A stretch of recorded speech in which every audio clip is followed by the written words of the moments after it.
Bem-vindos ao JKCast, o podcast de economia, finanças e investimentos, com José Cobori. Sejam todos muito bem-vindos a mais um episódio do JKCast. Pessoal, vocês devem estar notando, obviamente, o cenário, a enquete que vocês fizeram aqui nos comentários.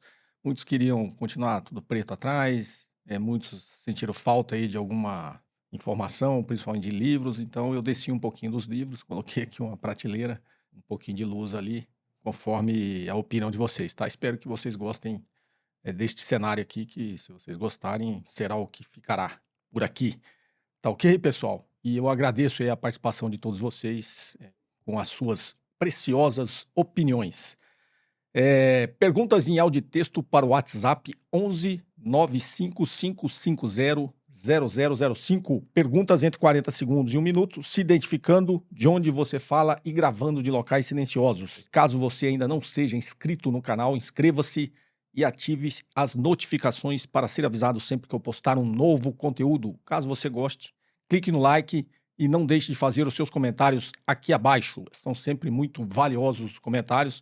Obviamente eu não consigo responder a todos, mas eu sempre dou uma lida em todos os comentários de vocês. Fico bastante feliz e lisonjeado com a participação de vocês e com as opiniões de todos vocês.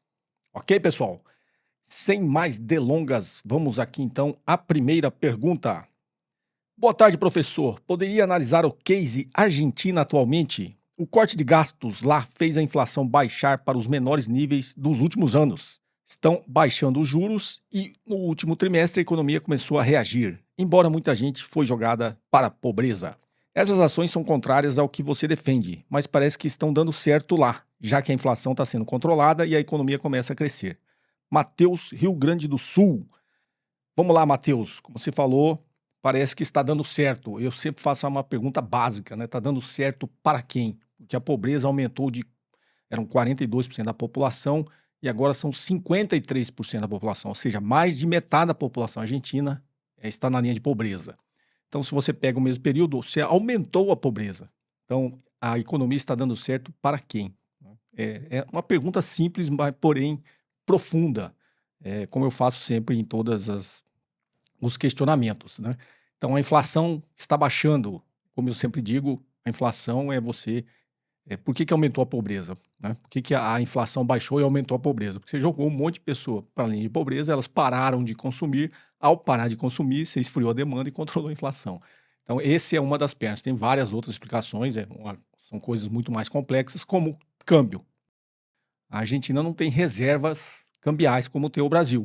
E a Argentina agora está num impasse aí que, se ela não receber aí a tão esperada ajuda do FMI, a economia vai para a bancarrota, tá? Porque uma das formas de controlar a inflação foi o Banco Central tentando controlar essa taxa de câmbio, e ao controlar a taxa de câmbio, ela conseguiu também arrefecer um pouquinho os índices de inflação, aliado a jogar a maior parte da população para a linha de pobreza. Ou seja, as coisas, às vezes os economistas tentam complicar, mas as coisas são simples, né? Se você joga um monte de gente e elas param de consumir, você também esfria a demanda e você também tem um efeito aí na inflação.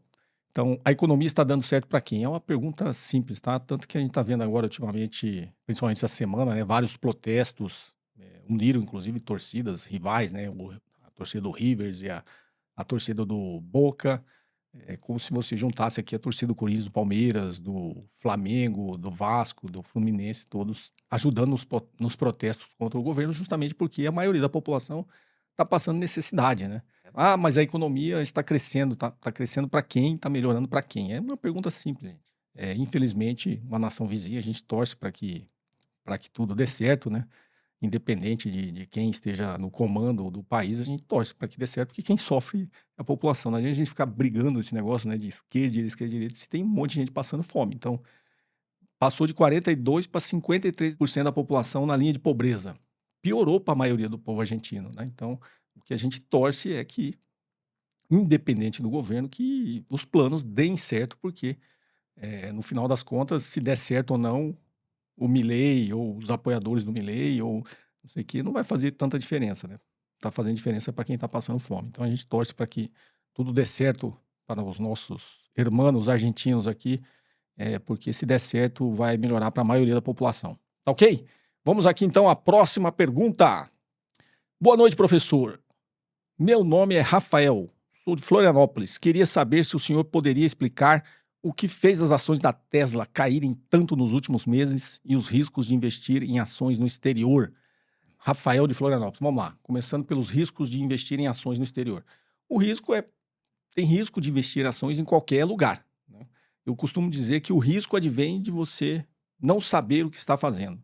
Então, se já é difícil você analisar uma empresa para investir nela no Brasil, que é o país que você está, é o país que você mora, é a cultura que você conhece, é o mercado que você conhece, é a empresa que você conhece, já é difícil de analisar. Imagina você analisar uma empresa que está em outro país que não o seu, e você vai ter muito mais dificuldades, né? Não só de colher informações, que talvez não sejam tão, mas quando você está avaliando ações, as informações que você colhe no mercado são públicas, mas as informações que realmente fazem a diferença na sua avaliação são aquelas que não são públicas, são aquelas que um bom analista de ações ele consegue fazer uma avaliação do cenário econômico, de como está indo a economia, das regiões que essa empresa atua, como as preferências do consumidor, os concorrentes, tudo isso são coisas que não estão ali no que a regulação obriga a empresa a informar, né? Está exatamente nas entrelinhas. Senão, como eu sempre brinco, né? Você colocava ali um software de inteligência artificial, pegava todas essas informações, colocaria ali num sistema e cuspiria ali uma recomendação ou não de ações, para quanto que vai, qual que é o preço-alvo. E não é isso, né? O que faz a diferença é exatamente a avaliação humana do negócio. Aquilo que a inteligência artificial nunca vai conseguir fazer, né? E aí, entrando aqui, então, obviamente, o risco de investir em uma ação no exterior é a falta de acesso a informações, a falta de conhecimento dos mercados, né, e da economia como um todo. Ações da Tesla. Vamos lá. Teve um vídeo lá no início não, uns 2, 3 anos atrás que eu gravei sobre a Tesla. Se vocês quiserem resgatar aí, tem bastante informação que eu passo nesse vídeo, mas exatamente o risco que eu dizia, né? Primeiro, qual que é o valor de uma ação? É o valor da empresa dividido pelo número de ações que essa empresa tem emitida, né? Então, você faz o valuation da empresa como um todo, descobre lá que a empresa vale 1 trilhão, divide pelo número de ações, tem que dar o valor de cada ação. É assim que você faz uma avaliação para investir numa empresa, para comprar uma ação, né? E como é que você chega nisso? Que é exatamente vários vídeos aqui no canal que eu falo sobre valuation, né? Você tem que projetar a geração de caixa futura na empresa e trazer a valor presente pelo risco dessa empresa. Então, qualquer ativo, inclusive um ativo empresarial, que é uma empresa, o seu valor é a sua capacidade de gerar caixa no futuro. Por quê? Porque quando você está comprando ação hoje, você só vai colher os frutos do que essa empresa produzir e gerar de caixa de hoje em diante, né? O passado já foi. Então, quando você vai fazer uma avaliação de uma empresa, a teoria, né, a intuição que você tem que ter é exatamente essa, que é a teoria, né? É a capacidade que essa empresa tem de gerar caixa a partir de hoje, traga valor presente pelo risco da empresa, né? E aqui, tecnicamente, tem vários vídeos que eu ensino a fazer isso. O risco da empresa é o custo de capital dela, que é uma combinação entre capital próprio e capital de terceiros. A projeção de fluxo de caixa futura é a capacidade que essa empresa tem de crescer, de vender, de, né, aumentar ou não sua participação no mercado, conseguir outros mercados. Então, tudo isso está nessa projeção de caixa futura. Esse vídeo que eu fiz há uns 2, 3 anos atrás, que eu falava da Tesla, existia um otimismo muito grande, tanto que até hoje ela não voltou naquele patamar que estava quando eu fiz o vídeo, né?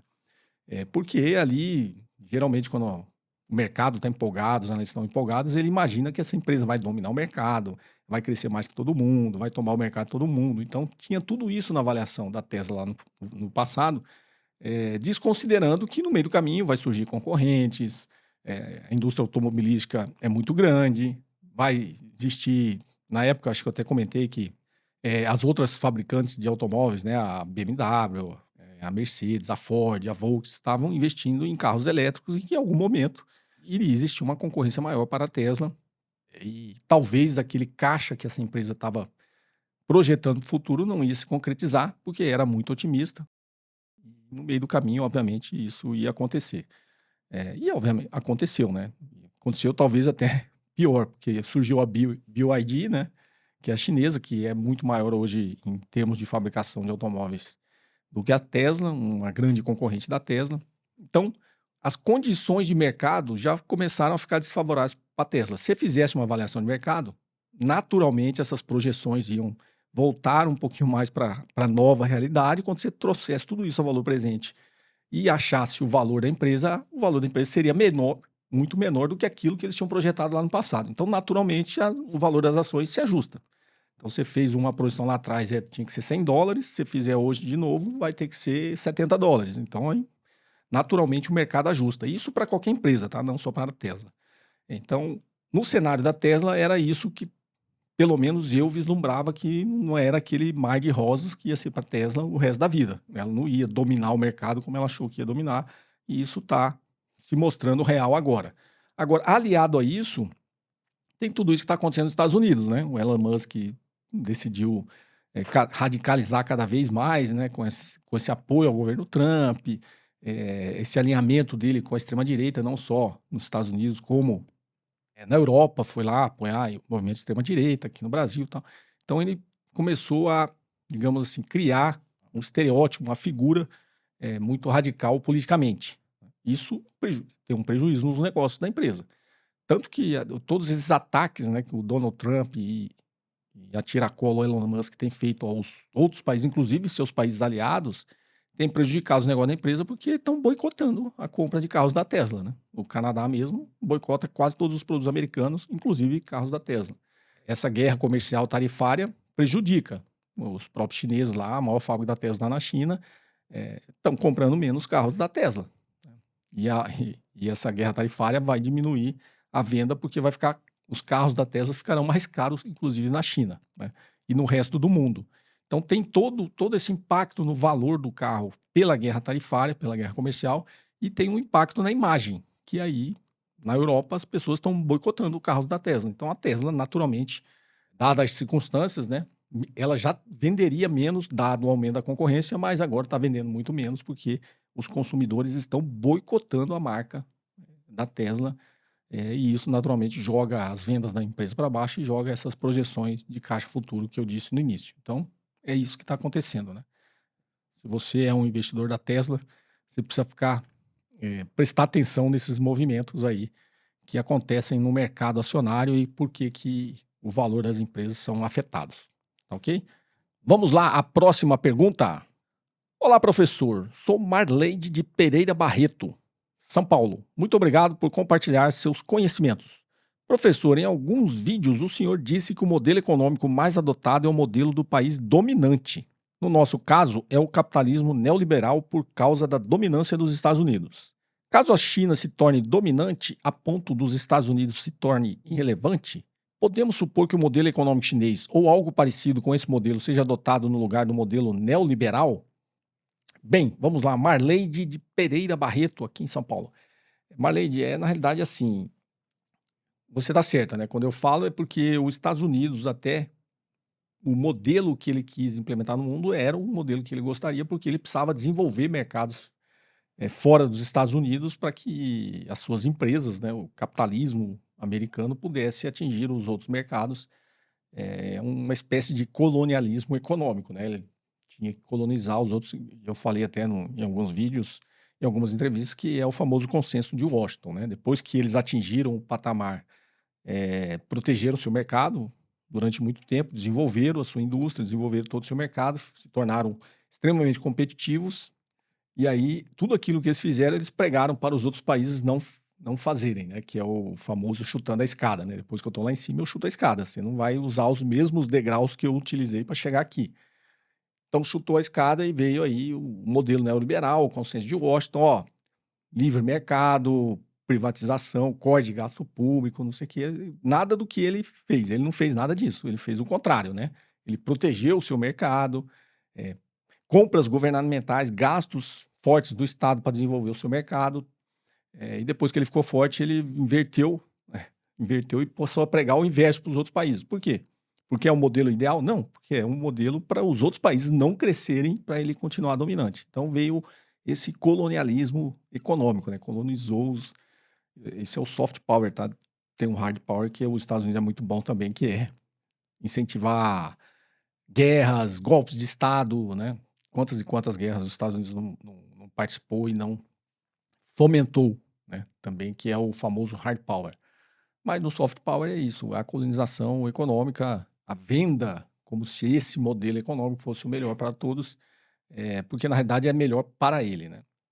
A sua dúvida é, nessa guerra agora das grandes potências econômicas, China e Estados Unidos, existiria uma possibilidade, né, de países começarem a adotar o modelo chinês? Sim, existe essa possibilidade, esse sucesso que a China vem demonstrando economicamente, de uma forma muito mais parceira de cooperação econômica com os outros países. Você não vê a China pregando tudo que os Estados Unidos pregou ao longo do tempo, né? Não vê ela fomentando guerra, não vê ela incitando outras nações, não vê ela impondo o seu modelo, né? Você não vê a China vendendo uma cartilhazinha dizendo que você tem que adotar o modelo chinês para que você cresça ou pelo menos que você seja ajudado pela China. Não, ela vai lá e aí depende de cada país aceitar ou não, que é o que a China tem feito, não só através dos BRICS, né, mas outros. Tanto que tem muitas nações querendo entrar num bloco econômico aí, na famosa nova Rota da Seda, né, no BRICS, para que as nações nessa cooperação econômica elas cresçam. Então, obviamente, depende de cada país, né? Cada país vai, em algum momento, falar: pô, esse modelo aqui me parece ser muito mais sustentável do que esse outro e começar a adotar algo parecido. Então, na realidade, eu acho que existe essa possibilidade, sim, dado o sucesso econômico que a China tem tido e o crescimento econômico, tá? Agora, cada país tem que. O que eu defendo, os países têm que ter, principalmente quando a gente está falando de país, estou falando do Brasil. No Brasil precisa ter um projeto de nação, não precisa ser um projeto, eu quero ser igual aos Estados Unidos, quero ser igual à China, quero ser. Não. O Brasil tem as suas características, tem a sua cultura, tem a sua evolução histórica. O Brasil tem que adotar, primeiro, um projeto de nação do que é melhor para o Brasil. Tá? Você não pode querer ser igual aos outros países. Você tem que ser qual o modelo que é melhor para o Brasil. É esse. Tem um pouquinho do modelo chinês, tem um pouquinho do modelo da Coreia do Sul, o modelo japonês, tem um pouquinho. Não. Você tem que adotar o que é o projeto de nação do Brasil e seguir nesse caminho, né? Se o que for melhor para o projeto do Brasil for um modelo parecido com o chinês, ele tem que seguir. Porque ele já seguiu dos Estados Unidos todo esse tempo e não deu certo, né? O modelo econômico americano. Tá ok? Apesar de ainda ter muita gente que acha que aquilo é modelo para alguma coisa. Seria essa a minha resposta, Marleide. Espero ter te ajudado. Vamos aqui à próxima pergunta. Fala José Cobori, tudo bem? Aqui é Luiz Batalha, de Salvador, Bahia. E eu queria saber, meu caro, sobre. É um complemento, na verdade, do que Vanessa, de BH, da última live que você fez. Ela tinha perguntado sobre a desigualdade social, sobre como que se a gente conseguiria resolver, sendo dada a riqueza que a gente tem aqui no país. Você respondeu que daria e que a gente precisaria mudar a estrutura para aumentar a nossa produtividade e tal. Isso não estaria alinhado à ideia que a direita atual tem do crescer o bolo para depois partilhar o bolo? Seria meio que uma outra maneira de dizer essa mesma coisa? Bem, Luiz Batalha de Salvador, Bahia. Bom, Luiz, essa é o que eu tenho falado aqui. Essa é até simples de responder, né? Essa história de há 40 anos atrás, 50, 40 anos atrás, que eles falam, primeiro tem que crescer o bolo para depois distribuir. Não, é o inverso, até porque isso aí já se provou que nunca aconteceu, né? O bolo cresceu, o Brasil cresceu em riqueza, produziu mais riqueza, o bolo cresceu, só que ele continuou sendo dividido de forma desigual, né? Por que tem aumentado essa concentração de riqueza? Porque toda riqueza que é produzida pelo país como um todo, quando eu falo pelo país como um todo, somos todos nós, né? Principalmente a classe trabalhadora. Então, a classe trabalhadora e os empresários, toda a população como um todo é que produz esse crescimento da riqueza. Só que esse crescimento da riqueza que é produzido, ele não é distribuído porque ele se acumula, né? Por isso que existe essa concentração, aumento da concentração de riqueza e o aumento da desigualdade. Por quê? Porque o bolo está crescendo e ele não está sendo dividido, né? Digamos assim, toda aquela fatia do bolo que cresce, ela continua ficando lá em cima, ela não está... Já falei aqui sobre a teoria lá do trickle-down economics, que é a economia do gotejamento, né? Que o negócio acaba sendo distribuído de uma forma ou de outra. Não. Na realidade, essa experiência que nós temos nos últimos 50, 40 anos, tem mostrado exatamente o inverso, né? Toda a riqueza que é produzida, que é crescida, ela não é distribuída, ela vai cada vez se acumulando mais nas classes dominantes, né? Nas elites econômicas. Então, o aumento da desigualdade, tanto que durante a pandemia aumentou o número de bilionários no Brasil. Como se a economia estava indo mal e aumentou o número de bilionários? Porque aquela pouca riqueza, num período de crise absurda, aquela pouca riqueza que foi produzida, ela se ficou lá em cima e tem vídeos aqui na época que eu falo e explico didaticamente como que isso aconteceu, né? Por exemplo, o auxílio emergencial, distribuiu R$600 de auxílio emergencial durante a pandemia. Aqueles R$600, gente, a pessoa que recebeu aquilo gastou tudo, aquilo não ficou com ela. Só que aqueles R$600, e foram bilhões, foram injetar na economia, na cadeia, imagina, o cara gasta, aí o dono do supermercado recebe todos aqueles, dando um exemplo simples, tá? Só para vocês entenderem. Todo aqueles R$600 ficou, uma parte daquilo foi que ele for pagar o fornecedor, mas uma margem de lucro daquilo já ficou ali, naquela parte da cadeia, né? Aí no fornecedor foi lá para o distribuidor, uma parte do dinheiro foi, mas uma outra margem ficou ali como o lucro. Então, na cadeia, quem não ficou com nada é quem recebeu os R$600, né?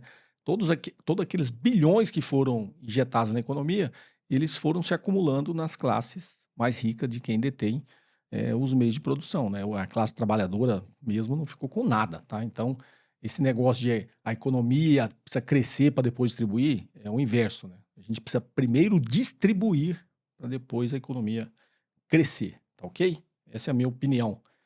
Luiz Batalha, espero ter te ajudado aí nessa sua dúvida, que teoricamente, como eu disse, é até simples, porque isso aí acho que já está até batida essa conversa de primeiro o bolo precisa crescer para depois distribuir.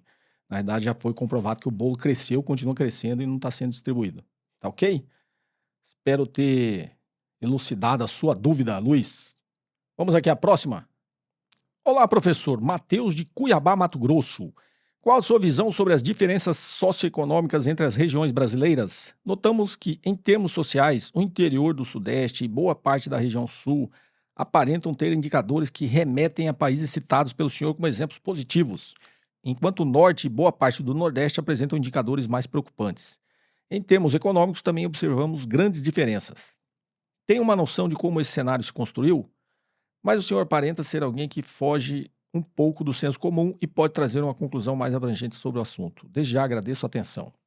Bem, vamos lá, Matheus de Cuiabá. Matheus, essa é uma visão, obviamente, econômica, mas tem muito de preconceito aí. Infelizmente, continua tendo muito de preconceito, né? Então, você fala, a região Sul, a região Sudeste e Sul são muito mais ricas, têm melhores indicadores, e o Norte e o Nordeste é o inverso, né? Tem indicadores piores e tal.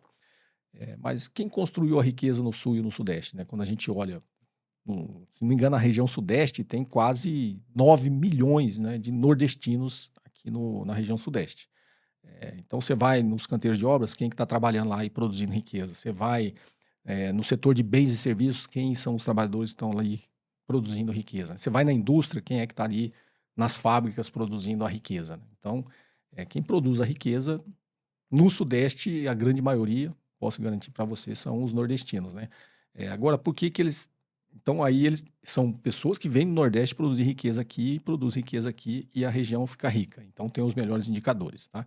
Quando eu extrapolo, quando eu falo de uma análise global, foi até acho que num podcast que me perguntaram sobre produtividade, exatamente a mesma coisa, né? Os nossos trabalhadores mais qualificados não têm oportunidades no Brasil, eles vão produzir aonde? Vão trabalhar com ciência e tecnologia fora do Brasil, porque nós não temos indústria high-tech, nós estamos na fronteira tecnológica. Uma coisa que eu tenho batido bastante aqui, né, sobre a parte da nossa desindustrialização. Então, não tem oportunidade aqui que os cientistas brasileiros, engenheiros brasileiros vão fazer. Vão trabalhar lá fora e vão produzir riqueza em outro país. Então, quando você olha para o Brasil, é exatamente o que acontece no Brasil, né? A pessoa está lá no Nordeste, que quer trabalhar e não tem oportunidade lá, para onde que ela vem? Ela vem para o Sudeste. Então, ela vem aqui e produz riqueza aqui, mas a riqueza está sendo produzida por eles, mas estão produzindo aqui e a região aqui fica rica. Então, como é que a gente pode resolver isso? Por isso que eu falo, é uma visão preconceituosa. Falar lá no Nordeste as pessoas são pobres porque quer, porque... Não, porque lá não tem oportunidade, eles vêm e produzem aqui. Então, produzir riqueza todo mundo sabe, né?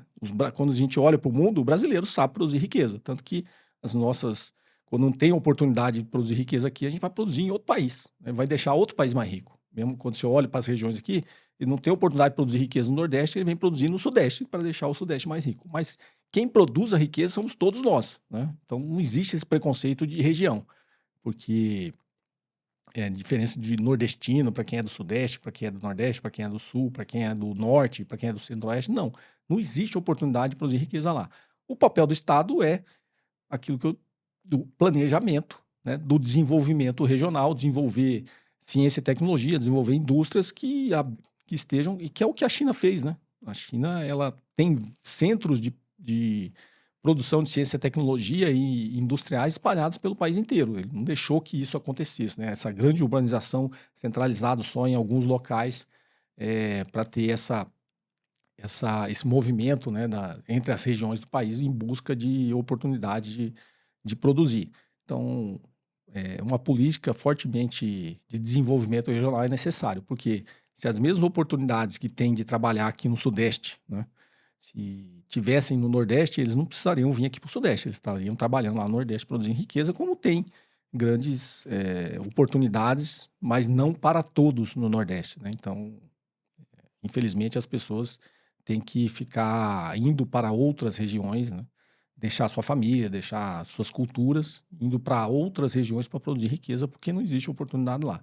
Então, isso é um papel do Estado, tá? Fazer esse planejamento e fazer com que as pessoas tenham oportunidades perto do local onde elas moram. É a mesma coisa, se você for reduzindo a análise, é a mesma coisa você está aqui em São Paulo.